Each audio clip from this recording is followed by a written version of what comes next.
Bien le bonjour mesdames et messieurs et bienvenue sur ma chaîne YouTube Oncle Ben. Aujourd'hui pour ce dernier épisode normal de l'entretien de motivation, nous allons voir ensemble l'après-entreprise. Qu'est-ce qu'il faut faire, qu'est-ce qu'il ne faut pas faire, comment faire, etc. etc. Donc pour le dernier épisode, commençons, c'est parti.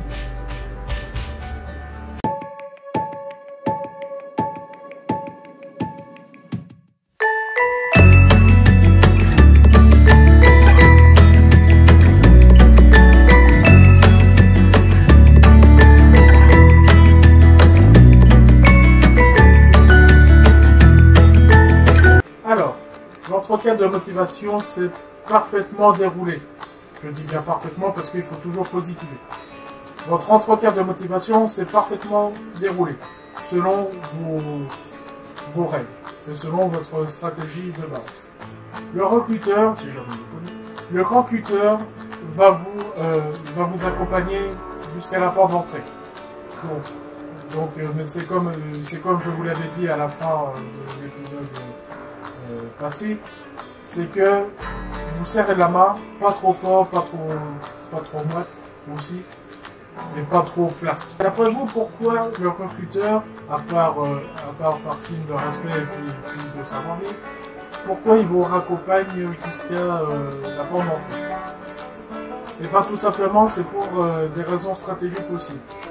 À savoir que surtout les très grandes entreprises, genre les multinationales, n'hésitez pas à faire ceci. C'est qu'ils vont vous observer, mais comment vous allez sortir de l'entreprise. Première règle, le téléphone portable dans votre poche, point barre. Deuxième règle, ne marchez pas défaitiste, ni même trop orgueilleux.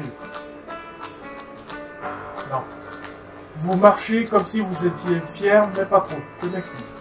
Bien droit, le torse légèrement bombé, vous marchez d'un pas calme et rassurant, c'est-à-dire la fréquence des pas assez modérée et vous prenez votre temps de bien marcher, tout simplement.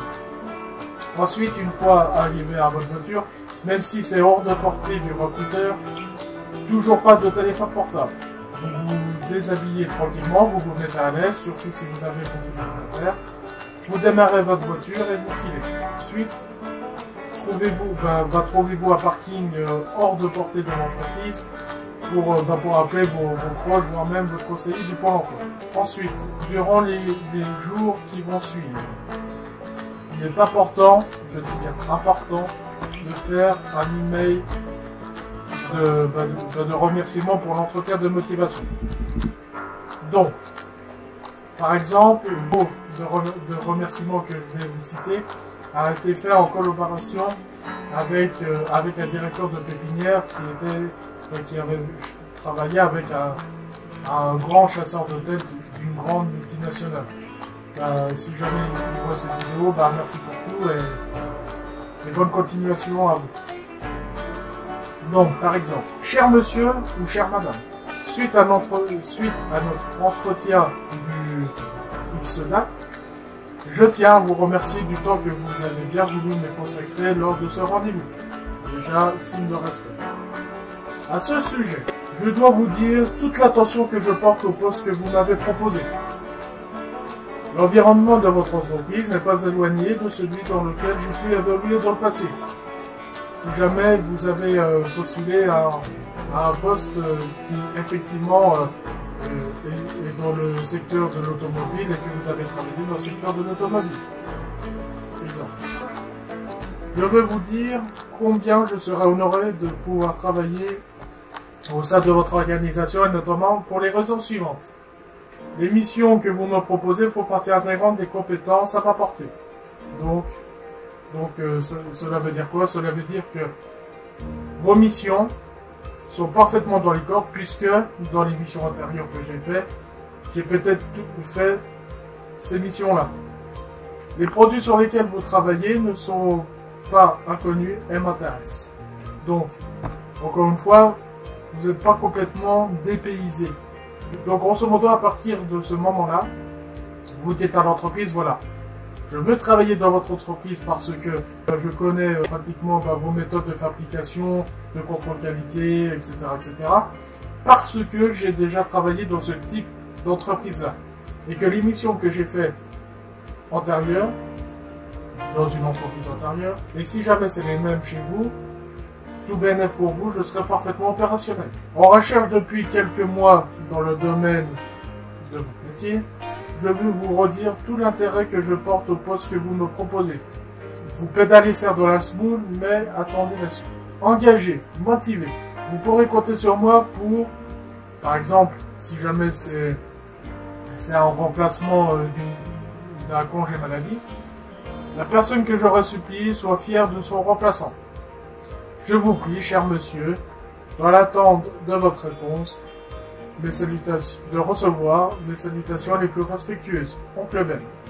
Oui, parce que vous marquiez votre nom et prénom, mais je vous dirai pas pour l'instant mon nom. Donc, qu'est-ce que ce message veut dire tout simplement? Il veut dire tout simplement que, grosso modo, c'est comme un ami. Ben, si jamais mon ami m'a invité à un anniversaire, je lui dis tout simplement merci pour ton invitation, sauf qu'il y a la différence, on est dans un monde professionnel. Dans un monde professionnel, c'est pas le monde amical ni le monde des bisounours. Vous aurez des responsabilités, vous aurez des missions à faire. Donc, en plus de remercier, vous remerciez d'avoir proposé ces missions-là et vous dites pourquoi son entreprise vous intéresse. Voilà, tout simplement. Ensuite, les semaines vont passer. Si jamais il n'y a pas de réponse, au bout de 2 semaines, donc vous relancez par téléphone. Je dis bien par téléphone, parce que le contact humain, même si vous n'avez pas une réponse positive, veut dire tout simplement que vous êtes sociable, tout simplement. Donc voilà, donc si jamais la réponse est positive, c'est tant mieux pour vous, je vous félicite. Malheureusement, si jamais la réponse est négative, eh ben, il ne faut pas tout de suite baisser les bras. Je m'explique. Il se peut que cette personne que vous avez eue, surtout dans les ressources humaines, ont des connaissances dans plusieurs entreprises. Puisque généralement, ceux qui travaillent en ressources humaines ont fait des études supérieures avec d'autres collègues de classe et que ces mêmes collègues de classe sont directrices des ressources humaines de X, Y, Z, A plus B, etc. etc. Donc, qu'est-ce que vous faites? Ben, vous dites tout simplement, d'accord monsieur, je vous remercie pour votre réponse négative. Cependant, ce que vous connaissez des entreprises ou des personnes qui seraient susceptibles, par exemple de rechercher de la qualité, sécurité, environnement. Et là, peut-être que le recruteur, dans sa tête, aurait une autre image de vous. Puisque vous avez connu la défaite, mais vous n'avez pas perdu la guerre. Donc, pour lui, c'est tout bénef. Si jamais il a des connaissances, il va certainement vous le dire. Dans le cas contraire, parce que bon, il ne va pas vous le dire, mais cependant, depuis quelques années déjà, il existe des petits livrets, on peut les acheter en grande surface, des petits livrets avec plein de noms d'entreprises qui recrutent, l'adresse, d'activités qu'ils font, le nom du directeur des ressources humaines ainsi que son email, etc. etc. Je crois que c'est trouvable partout, au Leclerc. Donc voilà. Si jamais vous n'avez pas obtenu de réponse négative, vous avez certes perdu une bataille, mais pas la guerre. Pourquoi? Parce que la France a tout pour réussir. Et notamment beaucoup d'entreprises. Mais si jamais, malgré ça, vous avez fait bonne impression au niveau de l'entreprise A, et que par exemple, le directeur des ressources humaines de l'entreprise A connaissent le directeur des ressources humaines B parce qu'ils étaient collègues de travail ou parce qu'ils sont devenus amis par des activités extra